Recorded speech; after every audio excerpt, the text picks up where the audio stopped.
F'bar popolari fi triq strada stretta hemm mara li toffri kull tipi ta' servizzi li huma kaġun ta' tradimenti li għaddit minnhom fil-passat minn persuni qrib tagħha.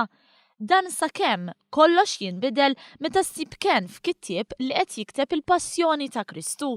Dan huwa xenarju ta' drama Kristu fi strada stretta li se tittella fl-istess triq.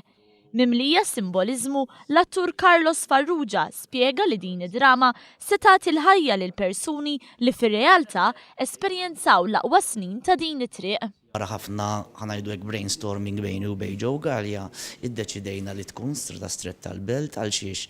L-ewwel nies aħna rridu li il-messaġġ li kien wassal Kristu nuru li dan ma kienx għal żmien Kristu biss, ma kien għal żminijiet li jgħixu, għal żminijiet ta' strada stretta u bil-passjonijiet għax ħafna nies il-strada stretta jbenġuha bħala xi ħaġa tipo kabare u kollox sabiħ, però in-nies li jgħixu strada stretta għaddew minn dbatijiet kbar u għadu jozza l-ġurnata tal-lum.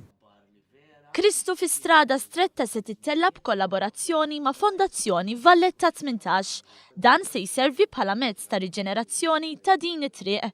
Iċ-chairperson tal-Fondazzjoni Valletta 18, Jason Mikallef, stqar li inizjattiva ta' persuna mill-belt stess tajn biex il-komunità tal-belt Valletta ma tibqax biss udjenza iżda tinvolvi iżjed ruħa fil-vjaġġ għall-2018. Jason Mikallef saħaq li din id-drama se tirxoxta aspetti kulturali li naqsu ħafna tul is-snin.